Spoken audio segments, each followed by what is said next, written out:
Hi guys! For today's vlog, maaga na naman ako nagising para nga magluto ng almusal ng Don Pakundo. Madali ang luto lang naman to guys kasi ginisang corned beef nga lang pala ang iluluto ko.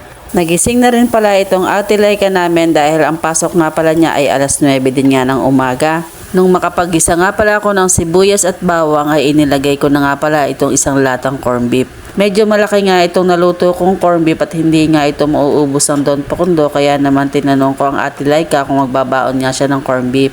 Pagkatanong ko nga sa kanya kung magbabaon siya ng corned beef ay hindi ko maintindihan ang sagot niya dahil ang mga oras nga palang yun ay nagtututbrush siya. Kaya naman paulit-ulit ang tanong ko sa kanya kung magbabaon siya nito hanggang sa mainis na nga ako sa kanya at yan nga't nagkasigawan pa nga kami. Hindi ko kasi maintindihan ang sagot niya kasi nga may nakasalpak na toothbrush sa bibig niya.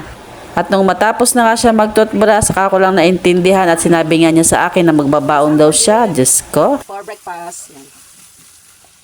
Ano na pala ito? Hot and spicy na. Tapos, nilagyan ko pa ito ng sili. Patay tayo dyan, hindi ang kakainin ng Don Pakundo. Kakainin, hindi ako ang kakain. May kaya ako sa manghang. Yan, ready na ang ating corned beef. Guys, ay buto ng siling haba. Inipon ko siya at ipupunla ko siya doon sa aking taniman para meron na rin ako siling haba. Meron akong bell pepper, meron din ako siling haba. Yan o, ipupunla ko yan doon. Nung maluto ko na nga yung corned beef at pagkatapos ng Don Pakundong kumain, eto nakapaligo na nga siya dahil papasok na naman siya sa trabaho. Habang nagmumuni-muni nga ako dito ay napagutusan pa nga ako ng Don Pakundo na tingnan ko daw yung gulong ng motor dahil para daw malambot. After kong mapindot yung gulong, ay sabi ko sa kanya, hindi naman malambot, sobrang tigas nga, parang ulo mo lang. May sinasabi nga pala sa akin, hindi ko maintindihan, kaya naman yan, hindi ako nakontento, lumapit pa ako sa kanya. At habang nagkukwentuhan nga kami dyan, ayan, may nakaagaw ng atensyon namin doon sa may labasan at parehas nga kami napatingin. O diba, mukhang hindi naman kami marites.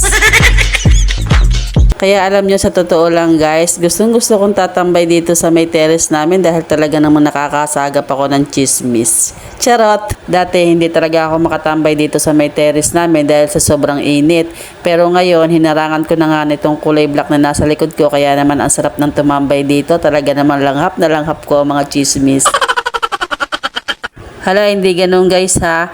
Ibig ko sabihin, ramdam na ramdam ko na ang lamig ng hunab dahil nga may harang na. At dahil wala na nga may chismis sa akin ng Don Pakundo at wala na rin akong may chismis sa kanya, kaya naman yun, kinuha niya na yung sapatos niya. O siya, paano guys? Eto lang muna for today's chismis. For today's vlog pala. Babay na muna. Bukas na lang ulit.